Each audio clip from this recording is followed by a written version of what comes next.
جی السلام علیکم جی، کرکٹ اردو میں حافظ محمد عمران آپ کو خوش آمدید کہتا ہے. ہمارے ساتھ ہیں پاکستان کرکٹ بورڈ کے سابق چیئرمین خالد محمود صاحب. اور ویسے میں تو انہیں برسوں سے کرکٹ بورڈ کا آخری آئینی چیئرمین کہتا ہوں. اس وقت جو آئین ہے ان کی نظر میں تو وہ آئین ہے ہی نہیں. یہ ایک الگ بات ہے، اس پر پھر کبھی بات کریں گے. لیکن آج ہم بات کریں گے خالد صاحب سے پاکستان انڈیا کے کرکٹ تعلقات کے حوالے سے، اور ساتھ ساتھ جو انڈیا پر مہربانیاں ہیں اس حوالے سے. پاکستان سپر لیگ اور انڈین پریمیئر لیگ کا اگر موازنہ کیا جائے یا دونوں کے مابین جو میچز اگر ہو سکتے ہیں تو وہ خالد صاحب اس کو کس نگاہ سے دیکھتے ہیں؟ خالد صاحب السلام علیکم. کس طرح سے دیکھتے ہیں سر آپ کیا انڈین پریمیئر لیگ اور پاکستان سپر لیگ کے میچز کچھ برف پگھلانے کے لیے کرکٹ ڈپلومیسی کے طور پر استعمال ہو سکتے ہیں، کرکٹ کی سفارتکاری کے طور پر؟ ویسے 99 کا ایک لوگوں کو دورہ آج بھی یاد ہے جب آپ چیئرمین کرکٹ بورڈ تھے، تو اس وقت کچھ صورتحال ایسی بن سکتی ہے؟ دیکھیے، یہ کرکٹ جو ہے یا کوئی کھیل بھی ہو، وہ ملکوں کو اور قوموں کو، لوگوں کو قریب لانے میں بہت مددگار ثابت ہوتا ہے اور ہونا بھی چاہیے.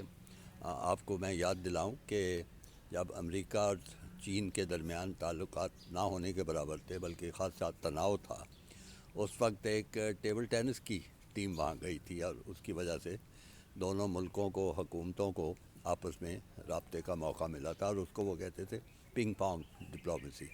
تو یہ تو ایک روایت ہے ہمیشہ کھیلوں کی. لیکن ہندوستان ایک ایسا ملک ہے، وہ کسی روایت کا پابند نہیں، کسی اصول کو کی پرواہ نہیں کرتا، کسی ضابطے کے بارے میں نہیں سوچتا. مجھے ذاتی طور پر بالکل کوئی سمجھ نہیں آ رہی جو کچھ ہندوستان کا رویہ ہے پاکستان کے ساتھ کھیلوں کے معاملے میں. باقی چیزیں ٹھیک ہے، وہ جھگڑے بڑے بڑے ایشوز ہیں اور ان کو حل کرنے کے لیے وقت بھی درکار ہے، خاصی محنت ضرورت ہے. لیکن یہ اسپورٹس کے رابطے، خاص طور پہ کرکٹ جو کہ دونوں ملکوں میں بہت ایک مقبول کھیل ہے، اس کو نہ استعمال کرنا اور اس کے سارے رابطے بند کر دینا، اس کے سارے دروازے بند کر دینا، نمبر ایک وہ کیوں کر رہے ہیں، کیا اس کی تک بنتی ہے. دوسری بات یہ ہے کہ وہ جب یہ سب کچھ کر رہے ہیں تو کرکٹ کی ایک انتظامی ہے ادارہ، جس کو گورننگ باڈی بھی آپ کہہ سکتے ہیں، آئی سی سی. تو وہ کیا کر رہی ہے جبکہ وہ کھلم کھلا رکاوٹیں بھی ڈال رہے ہیں ان کا رویہ. اور آپ جانتے ہیں کہ دنیا کی جتنی بھی اس طرح کے کھیلوں کے بڑے ادارے ہیں، ان میں ایک اصول کار فرما ہوتا ہے اور بہت اس کی عزت بھی کی جاتی ہے اور قدر کی جاتی ہے اس اصول کی، کہ کھیلوں کو سیاست سے بالکل پاک رکھا جائے گا. چاہے ملکوں میں سیاسی کتنے جھگڑے ہوں، اختلافات ہوں، کھیلوں کے معاملے میں کوئی اس طرح کی صورت نہیں ہوگی. آپ کو پتہ ہے یہ اولمپک ایسوسی ایشن کا بھی ایک بہت بڑا اصول ہے. تو اس سب کے بعد ہوتے ہوئے آئی سی سی کیوں گوارا کرتا ہے یہ سارے معاملات جو کہ ہو رہے ہیں؟ اس کا جواب آپ کو بھی معلوم ہے، مجھے بھی معلوم ہے. تھوڑی سی گفتگو اس پہ میں کرنا چاہوں گا کہ آئی سی سی جو ہے اس پہ مکمل برتری حاصل ہے ہندوستان کو. وجہ اس کی بڑی صاف ہے کہ ان کا جو کارپوریٹ سارا ڈھانچہ ہے بڑا مضبوط ہے، اور وہ کرکٹ کو بہت زیادہ پیسے مہیا کرتا ہے. اسی وجہ سے آپ دیکھیں گے کہ بڑے بڑے بین الاقوامی جو ٹورنامنٹ ہیں، مقابلے ہیں، وہ ہندوستان میں زیادہ تر کرائے جاتے ہیں. مثلاً T20 جو ہے وہ اس سال میں ہو رہا ہے، اور اس کے بعد جو 50 اوور کا ورلڈ کپ ہے روایتی بڑا، جس میں بہت زیادہ لوگوں کی دلچسپی ہوتی ہے، 2023 میں ہونے جا رہا ہے، وہ بھی ہندوستان میں ہوگا، اور پورے کا پورا ہندوستان میں. جبکہ کسی زمانے میں تینوں ملک مل کر یہ کرتے تھے، پاکستان، ہندوستان، سری لنکا. تو آئی سی سی اور ہندوستان کے کرکٹ بورڈ میں کوئی زیادہ فرق نہیں دیکھتا، اتنا زیادہ ان کی وہاں پہ وہ قابو ان کو حاصل ہے. تو اس لیے کوئی یہ سوال نہیں اٹھاتا، کوئی اس کی پرواہ نہیں کرتا. پیسے کے غرض سے، پیسے کے لالچ میں جو بنیادی ملک ہیں، رکنیت والے ملک ہیں آئی سی سی میں، آسٹریلیا اور انگلینڈ، وہ جب چاہتے ہیں وہ ادھر چلے جاتے ہیں، جب چاہتے ہیں ہندوستان کو بلا لیتے ہیں اور خوب پیسہ کماتے ہیں. تو یہ اب ہماری مجبوری ہے. اس میں سمجھتا ہوں کہ تھوڑا بہت ہمارے کرکٹ بورڈ کی محنت نہ کرنے کا بھی اس میں کچھ عمل دخل ہے. آخر کیوں نہیں ہر فورم پہ، ہر موقع پہ، ہر میٹنگ میں، ہر اجلاس میں یہ معاملے کو اٹھایا کیوں نہیں جاتا؟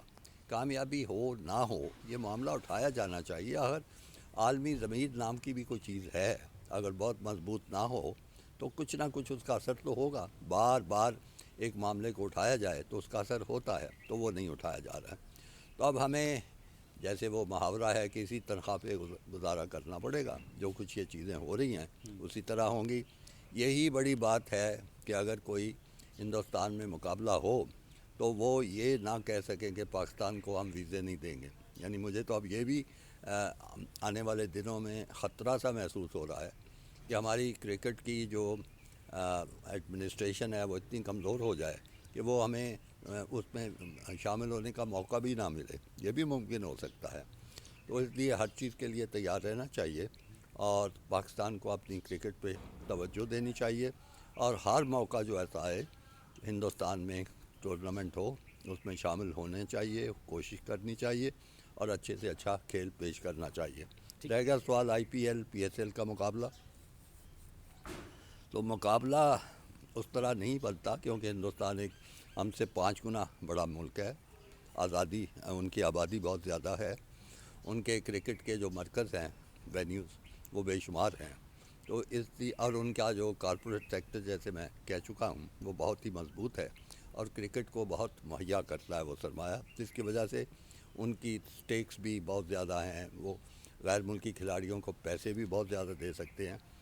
لیکن ان ساری چیزوں کے باوجود میں اپنے کرکٹ بورڈ کو ان کی تعریف کرنا چاہوں گا کہ خاص طور پہ یہ نجم سیٹھی صاحب کے زمانے میں یہ معاملات ہوئے تھے کہ انہوں نے اس کے باوجود پی ایس ایل کا کام شروع کیا، پروگرام شروع کیا اور اس کو کامیابی سے آگے لے کے گئے.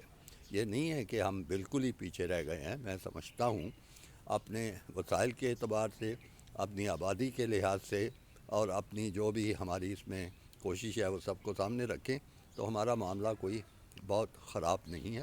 کافی اچھا پروگرام ہم کر چکے ہیں. اچھا خالد صاحب، یہ مصباح الحق کے حوالے سے آپ کی کیا رائے ہے؟ نیوزی لینڈ میں خراب کارکردگی کے بعد ان کو تبدیل کیا جانا چاہیے، اور وقار یونس پاکستان کرکٹ کے ساتھ لازم و ملزوم ہیں، ہر دور میں وہ کوچنگ میں نظر آتے ہیں. ایک سوال یہ ذرا مختصر اس پہ بتائیے کہ مصباح کو تبدیل ہونا چاہیے یا نہیں ہونا چاہیے، اور وقار یونس کو کچھ دوبارہ بھی اس کے بعد بھی دوبارہ کوچنگ ملنی چاہیے؟ اگر وہ اب کرتے ہیں دوبارہ ان کو مستقبل میں دوبارہ موقع ملنا چاہیے؟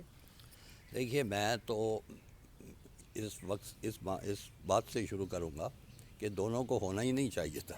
یعنی نہ مصباح الحق کو ہونا چاہیے تھا اور نہ وقار یونس کو ہونا چاہیے تھا. وجہ یہ ہے کہ اچھا کھلاڑی ہونا، بیٹسمین ہونا، اچھا بالر ہونا ایک بات ہے، اور آپ میں وہ صلاحیتیں ہوں کہ اس ہنر کو جو آپ کے اندر ہے وہ آپ نوجوان کھلاڑیوں تک پہنچا سکیں، ان کی رہنمائی کر سکیں. اور رہنمائی سے بھی ایک بہت اونچی بات ہے کہ ان کے حوصلے بلند کر سکیں. دیکھیں شروع میں آنے والے جو کھلاڑی ہوتے ہیں ان کو بہت ہی ان کی ہمت بنانے کی ضرورت ہوتی ہے، ان کا حوصلہ بلند کرنے کی ضرورت ہوتی ہے تاکہ وہ اپنی جتنی بھی ان کی صلاحیت ہے اس میں نکھار پیدا کر سکیں اور اس کا اچھے سے اچھا استعمال کر سکیں. میں ذاتی طور پہ جانتا ہوں، خاص طور پہ وقار یونس میرے زمانے میں پاکستان ٹیم کا حصہ تھے، تو ان میں اس چیز کی کمی ہے. وہ ابھی تک اپنے ایک عظیم دور سے باہر نکل نہیں سکے اور ہر نوجوان کھلاڑی کو اسی معیار پہ پرکھتے ہیں کہ ہم یہ تھے تم وہ تھے. اور یہ خامی اور بھی بہت سے پاکستان کے مشہور کھلاڑیوں میں موجود ہے. چند ایک اچھے لوگ ہیں جو اپنے آپ کو بالکل پیچھے رکھ کے نوجوان کھلاڑیوں کو اپنے سے بھی اونچا لے جانے کی کوشش کرتے ہیں. تو مصباح الحق جو ہے اس کا کوچنگ کا کوئی تجربہ نہیں تھا اور اس نے کہیں بھی کوئی ایک جیسے رول ماڈل کے طور پہ ہوتا ہے نا، وہ اگرچہ کامیاب کپتان تھا، اس نے میچ کافی جیتے، لیکن اس میں وہ صلاحیت نظر نہیں آتی، اس لیے ان کو نہیں ہونا چاہیے تھا. اب آپ پوچھ رہے ہیں کہ ان کو تبدیل ہونا چاہیے کہ نہیں، تو میری اس تفصیلی سوال میں جواب میں ہی آپ کے سوال کا جواب موجود ہے. ٹھیک ہے، بہت بہت شکریہ آپ کا خالد صاحب، آپ نے اپنا وقت دیا. ناظرین آپ نے گفتگو سنی ہے خالد صاحب کی. خالد صاحب کو یہ فرمانا ہے کہ مصباح اور وقار کو تو ہونا ہی نہیں چاہیے تھا. ان کو ہٹانا یا نہ ہٹانا تو بات کی بات ہے، پہلے تو ان کو لگانا ہی نہیں چاہیے تھا. جہاں تک تعلق پاکستان بھارت کرکٹ تعلقات کا ہے تو یہ ایک بڑا اچھا مشورہ انہوں نے دیا ہے کہ ہمارے کرکٹ بورڈ کو کوشش کرتے رہنا چاہیے، چونکہ آئی سی سی کی سطح پر یہ پاکستان کا حق بنتا ہے کہ اگر بھارت کو میچز مل رہے ہیں تو پاکستان کو بھی ملیں، اور اگر دونوں ملکوں کے مابین جو باہمی سیریز ہیں اگر ساری دنیا میں کرکٹ کھیلی جا رہی ہے تو پاکستان کا بھی اتنا ہی حق ہے کہ اس میں بھی اتنی ہی کرکٹ کھیلی جائے۔ اس لیے بورڈ کا یہ کام ہے کہ وہ سفارتی سطح پر اس معاملے کو اٹھائے، اور بھارت کے حوالے سے خالد صاحب کا یہ کہنا ہے کہ پیسے کے زور کے اوپر یا پیسے کی طاقت پر جو کرکٹ کی روایات ہیں، جو عالمی ضمیر ہے، کم از کم اس کو تو مردہ نہیں ہونا چاہیے۔ حافظ عمران کو اجازت دیجیے، اللہ نے کے بعد۔